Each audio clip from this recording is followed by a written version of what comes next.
तो इन सबकी सीटों का नहीं पता आपको कि फ्यूचर में क्या होगा, मियाँ साहब की सीट का क्या होगा, मरियम का क्या होगा, बाकियों का क्या होगा।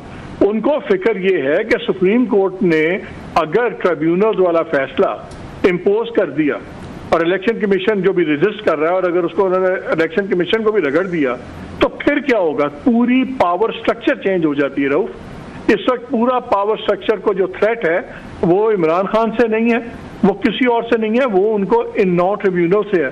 इस्लामाबाद वाला ट्रिब्यूनल तारिक जहांगीरी साहब का, उस पर इनकी 3 सीटें इस्लामाबाद की, लाहौर की सारी सीटें, पंजाब जो असल पावर बेस है वहाँ की सारी सीटों का फैसला करना है उन ट्रिब्यूनल्स ने।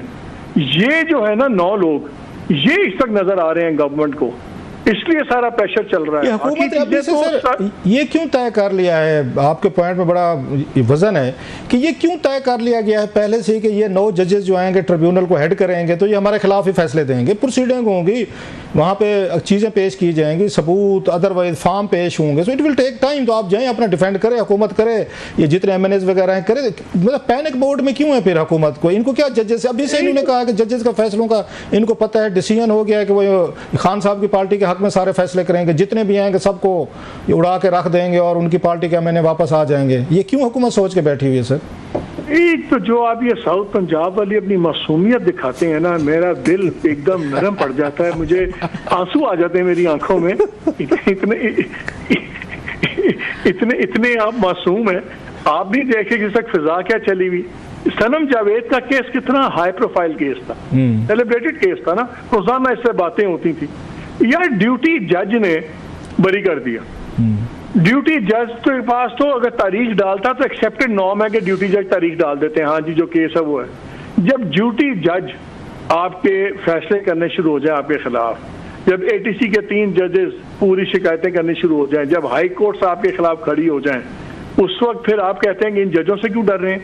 ये जो 8 जजेस लगे हुए हैं रऊफ, ये बड़े पावरफुल जजेस लगाए गए हैं। ये मैं किसी से हाई कोर्ट के कुछ लोगों से बात कर रहा था जो बहुत ज़्यादा कनेक्टेड है, who know the judicial scene. उन्होंने कहा जी हर जज जो है ना 4-4, 5-5 जजेस के ग्रुप वाला जज है, ये कमज़ोर जज नहीं है, सो आप इनको लाइटली ना लें। इसलिए अगर ये चीज़ बाकी लोगों को पता है तो गवर्नमेंट को ही पता है। दीज 8 जजेस आर वेरी स्ट्रॉन्ग जजेस। और जो फिजा बनी हुई है इस वक्त तो हवा, क्योंकि कॉन्सेंट्रेशन है, तो इस वक्त तो वो जो फॉर्मूला अंग्रेजी में होता है an enemy is my friend, तो वो फैसला जब सुनाते हैं वो मैसेजिंग करते हैं कहीं और फैसले का बेनिफिशियरी हो जाता है PTI।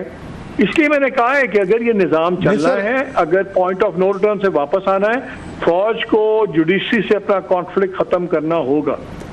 नहीं, कन्फ्लिक्ट खत्म करने का तो मकसद ये फिर वही है जो आप बता रहे हैं कि खान साहब को वो वापस लें और खान साहब को ये पावर दी जाए, क्योंकि उनका पे फौज की तरफ से ये इतराज आता है कि सारा रिलीफ जो है 9 मई के जी जुडिशरी का कॉन्फ्लिक्ट का खान साहब से कोई ताल्लुक नहीं है। ये जुडिशरी का कॉन्फ्लिक्ट है जो बहुत चीजें हुई हैं।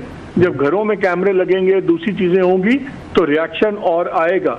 आपको वहां पे रीसेट बनाना है। वो एक जज साहब थे, वो 1 of the 6 जजेस, उन्होंने बड़ी मजेदार बात की। 2-4 दिन पहले उनसे मुलाकात हुई, उन्होंने बड़ी मजेदार बात की। उन्होंने कहा यार देखें, हम भी पाकिस्तान में रहते हैं, निज़ाम में एक दूसरे को अकोमोडेट करना पड़ता है। 2 बातें मान ली, 2 ना मानी, 2 दोनों ने ना मानी, तो वो सिस्टम चलता था और होता है, पूरी दुनिया में होता है। लेकिन जब आपके ख़ानदानों के लोग, अगर ख़ानदान का कोई बंदा उठाया जाए या आपके घरों में कैमरे लगें, तो फिर चीज़ें और हो जाती हैं। रेड लाइंस क्रॉस हुई हैं ओवर जेलस लोगों ने दोनों तरफ से। जिस तरह PTI ने बहुत रेड लाइंस क्रॉस की हैं, उसी तरह फौज ने भी रेड लाइंस क्रॉस की हैं, उसी तरह जुडिशरी ने मेरी रिएक्शन में रेड लाइंस क्रॉस की हैं। सबसे पहले इक्वेशन सेट होनी जरूरी है। रीसेट का बटन जब तक नहीं, वो ये कहते हैं सर, नहीं बजेगा। वो ये कहते हैं कि फौज की तरफ से हमेशा ये बयान दिया जाता है, उनके DG ISPR भी कहते हैं कि ऐसा काम तो हमारे साथ जिंदगी में नहीं हुआ। 9 मई पे हम पे हमले किए गए, हम पे अटैक्स किए गए, तो रेड लाइंस उनके ख्याल में ये उनका आप सुनते हैं, कहते हैं, वो कहते हैं 9 मई, और उसके वो समझते हैं दीवार जो बनी है रास्ते में वो तो जुडिशरी बनी है, उन्होंने रिलीफ दिया है 9 मई के जितने भी उसमें लोग थे। मैं बिल्कुल इससे एग्री करता हूँ। 9 मई जैसा बड़ा ही कंडेमेबल वो चीज है। जिसने वायलेंस किया है उसको रगड़ा पड़ना चाहिए। अब गवर्नमेंट को क्या चाहिए? गवर्नमेंट को चाहिए अटॉर्नी जनरल साहब जाएं, वो 3 मेंबर जो कमेटी बैठी हुई जजेस की, उसको जाके कहेंगी 9 मई वाली जो आपने सुप्रीम कोर्ट ने बेंच बनाया, फिर तारिक साहब रिटायर हो गए, उन्होंने बेंच तोड़ दिया, आखिरी में रिक्यूज कर लिया अपने आप को। आप रोजाना 8-8 घंटे के मुकदमे दूसरे सुनते हैं, हर बात आगे 9 मई पे रुकती है।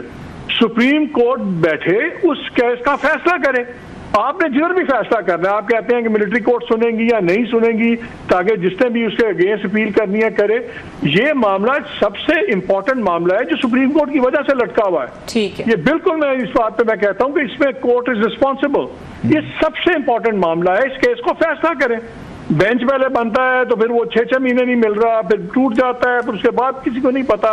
पूरा मुल्क 9 मई पे लटका हुआ है, फौज 9 मई पे रो रही है, गवर्नमेंट 9 मई पे रो रही है, इवन पीटीआई भी कहती है कि जी 9 मई का फैसले करें, हमारे पे नाजायज हो रहा है। और एक सुप्रीम कोर्ट है, उसका बेंच बना के फैसला नहीं कर रही। बिल्कुल ये सुप्रीम कोर्ट रिस्पॉन्सिबल। बहुत शुक्रिया बॉस, ठीक है, बहुत शुक्रिया। Thank you very much. मालिक साहब एनालिसिस हमारे साथ शेयर कर रहे थे। और यहाँ पे वक्त हुआ ब्रेक का। ब्रेक के बाद बात करेंगे जस्टिस अतर मिनल्ला ने न्यूयॉर्क बार में बड़े जो खिताब किया, उसे बड़े बड़े इंकशाफात किए, इंपॉर्टेंट बातें कही हैं, उनको डिस्कस करेंगे। और इसके अलावा सेनेट की कानून इंसाफ कमेटी में आज क्लास साहब मौजूद थे, जो उसकी मीटिंग थी, और वहां पे कुछ इंपॉर्टेंट बातें हुई हैं। कॉन्स्टिट्यूशनल अदालतों के हवाले से क्या बातें हुई, ब्रेक के बाद डिस्कस करेंगे। हमारे साथ रहिए।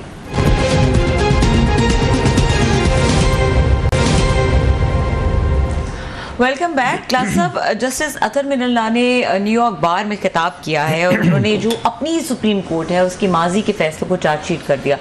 How do you see that? अतर मिनल्ला साहब ने बड़ी एक लंबी गुफ्तगू की, 1.5 घंटे की तकरीबन मैंने वो सुनी है।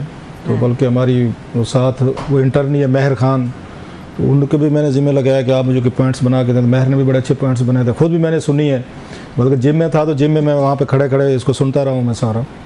अब उन्होंने 1.5 घंटे गुफ्तगू की है। इनकी गुफ्तगू पे ये मैं आज जी के साथ कह रहा हूँ, उन पर 1.5 घंटे की गुफ्तगू हो सकती है, जो उन्होंने पॉइंट्स उठाए हैं वहाँ पे, मतलब इक्वली कोई 1.5 घंटा उस पर गुफ्तगू हो सकती है। तो लेकिन टाइम नहीं है साहब, हमने 5-6 मिनट में सम अप कर रहे हैं, और भी टॉपिक बड़ा अहम है हमारे पास अगले सेगमेंट में। 2-4 चीज़ों का उन्होंने अहाता कि मैं उन्हीं को टच करूँगा। एक तो वो कहते हैं ना, वक्त या तारीख जो है ना अपना फैसला करती है कि फ़लाँ इंस्टीट्यूशन ने, फ़लाँ जज ने, किसी जर्नल ने या किसी प्राइम मिनिस्टर ने या किसी ने भी जो लाइफ में जो भी फैसले किए होते, वक्त फैसला करता है कि वो ठीक था या गलत था। तो वक्त ने कम से कम आज 2 फैसले तो मतलब हो गए हैं, उसको उन्होंने उसकी डिटर्मिनेशन हो गई कि वो ठीक थे या गलत थे।